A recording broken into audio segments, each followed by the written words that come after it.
Hello and welcome.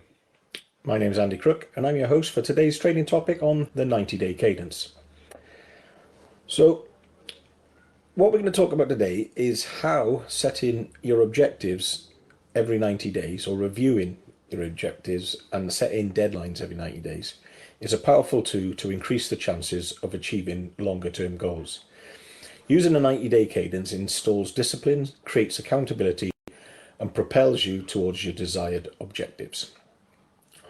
So what we're going to focus on is the three sort of reasons why a 90-day cadence works and why I've adopted it in my business and my personal life to great effect, I must add. And we're going to focus on these three areas, and the first one is focus and agility. That's what planning over a 90-day cadence gives you. And then we're going to move on to accountability and measurement. We'll look at how setting 90-day objectives helps with that. And then finally, we're going to look at momentum and motivation. And what we're going to really talk about is how this sort of technique of setting 90-day objectives works. And what that means in sort of personal and business terms, because it applies to both areas of your life. So we'll start with focus and agility.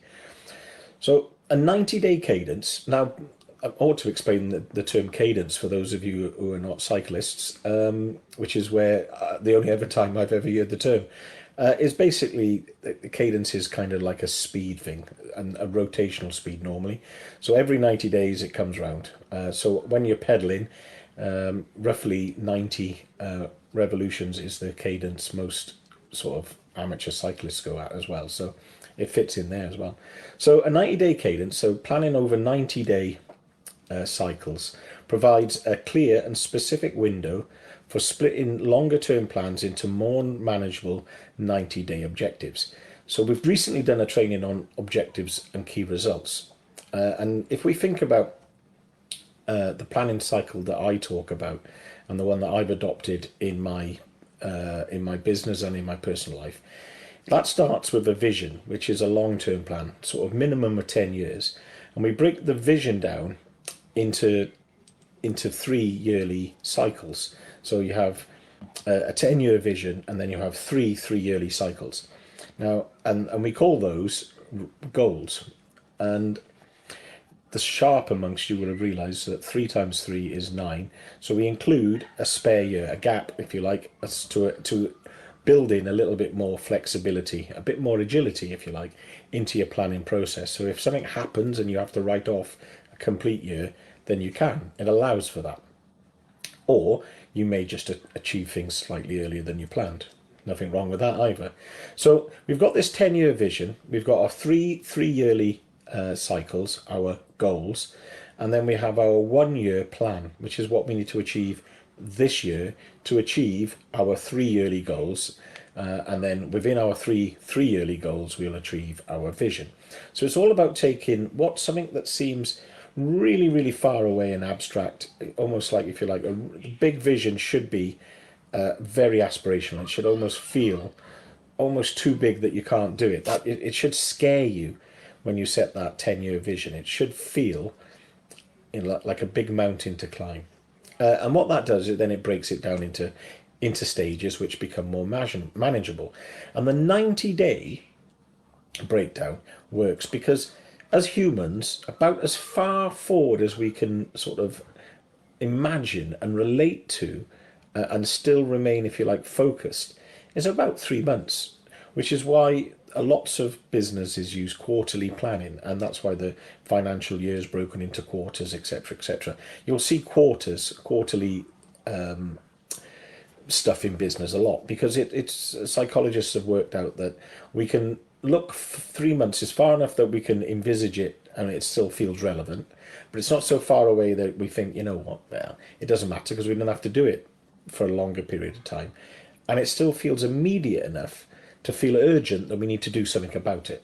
And 3 months is apparently the perfect time period for that, and 3 months obviously is 90 days. I always break my 90-day blocks into 12 weeks. I know it's 13, but I break them down into 12s because my year is always 48 and not 52, because there's always weeks where nothing happens. So that's just the way I do it. It's not compulsory. But if we're thinking about the 90-day, why breaking that into a 90-day objective works is it makes it feel urgent. And what that means is that we now know that in the next 12 or 13 weeks, we need to achieve whatever the objective is, which means we can do a weekly plan, which means every day we need to do something to make progress towards that plan. And that's how you break down what seems to be a massive task, your vision, into a 90-day block. And what that shorter planning cycle allows for is increased agility and adaptability, because we know that in business and certainly in the motor trade, things are moving incredibly fast, and the 90-day cadence enables us to adjust our strategies and tactics more frequently to stay responsive to changing market conditions and still achieve the longer term plan. So by breaking it down, and I've talked about meetings and how meetings fit into all of this, becomes clearer and clearer the more of these talks you listen to me, as you start to understand what exactly it is I mean by having a vision, having 3 yearly goals, then breaking those down into objectives, then having a weekly meeting, because now you know in 13 at most weekly meetings you'll need to have achieved your objective.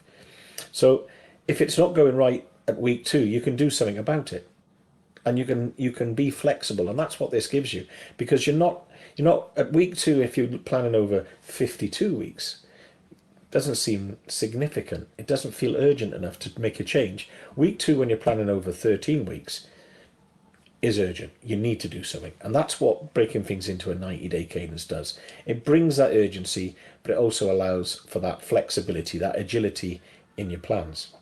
So that's the first, if you like, reason for using a 90-day cadence and why it's so powerful. The second is accountability and measurement. So with a 90-day cadence, it becomes easier to track progress and hold yourself and your staff accountable. What do I mean by that? Well, we've talked about objectives and key results and setting clear milestones and targets. But what we can do now is in our weekly planning meetings that we have with our team, and then our monthly planning meetings, if we're a bigger organisation, you'll probably have weekly meetings with your team and monthly meetings within a bit larger group, and then quarterly meetings possibly with the boss. So at each of these stages, each of those different meetings, they will have different objectives. They're all pulling in the same direction, and remember, they feed up as well as down. That's the beauty of OKRs. It's a bottom up, bottom down methodology, and that's why I love them, and they fit into this 90-day cadence perfectly, because whatever the milestone or target is weekly, the outcome that week will affect the ability to achieve the objective. So we're monitoring progress, making it easier to evaluate progress, and making the necessary adjustments to achieve those outcomes. Remember about the traffic light system. I've mentioned it many times before. If it's green, you're on target. There's very little to discuss unless there's something urgent that's coming about. If it's amber, it may or may not make the meeting, but if it's in the red, it's definitely going to be on the agenda. And that's the simplest way to do it. You don't need to go over everybody's figures every time. If the person who's responsible and accountable for that metric is showing a green traffic light, you must then trust them that everything's okay, that they're on target and everything is going to be okay. Come the end of the quarter, you're going to meet the objective that you've set that team, or that team, more importantly, has set themselves. Remember, they're aware of the bigger goals as well, because that's how this thing works. And when we come to accountability, everyone should be accountable for achieving the overall objective, because this shares an understanding of the objectives, strategies and responsibilities, leading to a more coordinated effort and improved overall performance. And it brings the team together, because if one part of the team is struggling on their objective, they may need help from someone else who's maybe exceeding in theirs. And by having this, if you like, shared cooperation, that's what the 90-day objective does. If you leave this till longer term, so even quarterly, when you have a meeting quarterly. If something's gone wrong right at the beginning, it might have been too late to turn it round. But with your weekly meetings, everyone should be reporting in and being accountable. So if in week 2 it's gone really badly for someone, they've identified that their strategy is way off, and they put a red traffic light up, that's the chance to nip it in the bud nice and early and do something about it. Then it may go orange, then it may eventually stay orange or go green by the end of it. But you knew you had time to do something about it. And if that can happen at the beginning of an objective, imagine what objectives can do over a 10-year planning period. So you can see how this fits in. So finally, we're going to talk about momentum and motivation. Breaking your goals into 90-day objectives creates a sense of momentum. We're achieving goals, we're ticking things off the list all of the time. Every week it feels like we're making progress, and every week we're making progress to a known objective. That's why the key results area becomes so important. The objective sits there, and our key result this week is this. Our key result next week is that. The week after that it's this. Will we get there? Will we get there? Are we doing it? Are we being effective in our outcomes? And this shorter time frame encourages a sense of urgency, as I've said before, and motivation. Because you can see progress, or you can see a lack of progress, you can do something about it. It sort of improves the drive to accomplish more within each cycle. And you'll end up, maybe, if you get this right, overachieving. Once again, it all comes back to communication and these meetings. The weekly, monthly, quarterly deadlines help serve as an effective time management tools. They enable you to allocate your time and resources more effectively by establishing specific start and end points for tasks or projects. The beauty of this as well is, looking at 90-day cadence, you know what you're going to prioritize first. You're going to use that exercise that I've gone through before, and you're going to fix what needs fixing first, and you're going to prioritize what needs doing in the right orders. And because the end of the year seems so far away, you might start to do things sort of in a haphazard order. But by having your known objective, in 90 days I need to do this, in 90 days after that I need to do that, it helps prioritize tasks and projects. Okay? By setting deadlines, you can better plan and organize your workflow. And it just seems so obvious. And many people are motivated hugely by a deadline. And if your deadline is the end of the year, or just one, maybe a 6 monthly or 9 monthly point, a sort of waypoint, you've only got 2, maybe 3 deadlines to work to. If you set in objectives and key results, you've got a deadline every week. Although you're working towards an objective that's a 90-day deadline, that's the bigger deadline, every week you've set in targets. And that brings a deadline every week. And that brings it into focus. It makes it, if you like, real and urgent. So the beauty, or I say the skill, is setting smart objectives that stretch the team and not lazy 10% more or less, depending on what you're looking at, sort of objectives. And if you use the ramp it up principle I've talked about before, where you aim to achieve, so if you think about a quarterly or a 90-day cadence, that's 3 months. So by the end of the first month, you may want to achieve 20% of the overall objective. And then by the end of the second month, 30% of the overall objective. And then in the final month of that 90-day planning period, you're going to achieve 50% of the overall. So you're going to get to your 100% by building up gradually, ramping it up steadily, and making continuous improvement.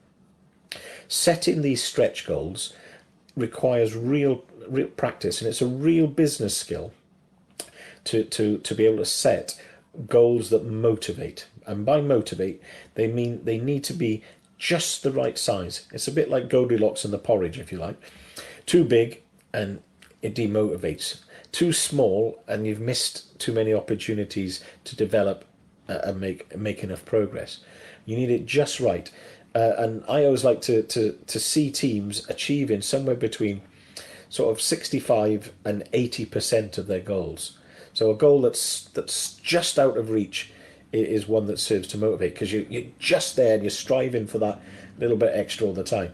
Now, you may, as the business owner, every now and again, just drop your sight slightly to allow everyone to achieve the goal, because that serves to further motivate. And then the next one oh, just squeeze it up a little bit, because that's what you want to do. You want to keep on striving forward, and that's what this planning cycle, this 90-day cadence allows you to do. Because although you're setting a 90-day objective, you're reviewing every week within a smaller team. That could be yourself individually, then feeding monthly into a slightly bigger team, and then quarterly you're reviewing it to everyone. And it's only really at the quarter that you need to actually discuss the actual numbers. The rest of the time you use the simple traffic light process. If you've got no reds, then the oranges become the subject of the meetings, and if it's all green, you've set way too low a target, and therefore you need to work on that particular skill. So mastering the art of setting 90-day objectives, and once you have mastered it, you will achieve far more than you ever did believe possible. These frequent deadlines force you to take action.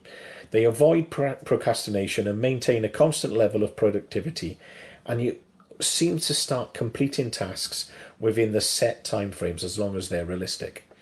It generates a sense of progress and achievement within the team, fueling further motivation, and it feels like you can take on the biggest of challenges. So that's 90-day cadence in a nutshell. It's all about setting stretch goals and objectives that can be achieved within, or almost achieved is probably the secret, within 90 days, and then getting everyone to buy into that by making them personally responsible, and having meetings and constant communication and a team, fostering team support, so everyone picks everyone up and everyone achieves their desired outcomes. Breaking the long term, the year's plans or goals, or even the vision of the business into smaller and smaller chunks makes it feel more urgent. It allows us to prioritize what needs to be done first, and fixing first things first. There's a training topic for that. And that is the secret of breaking, if you like, big goals down into smaller bite-sized chunks that we can all envisage and manage. If I've made you think about how you set goals in your business or you're planning, then I've done my job. If you've heard all of that before, then I'm in good company, because this is an incredibly effective planning strategy for anything that you do. So I'm currently using it to set some fitness goals, and I'm monitoring my progress week on week. And sadly, it isn't going as well as I should, so I need to make a change, and I need to train a little bit harder to achieve those goals. I know that. I'm responsible, I'm accountable, but it's being measured, therefore it's being managed. Thanks for your time, and I hope to speak to you all soon.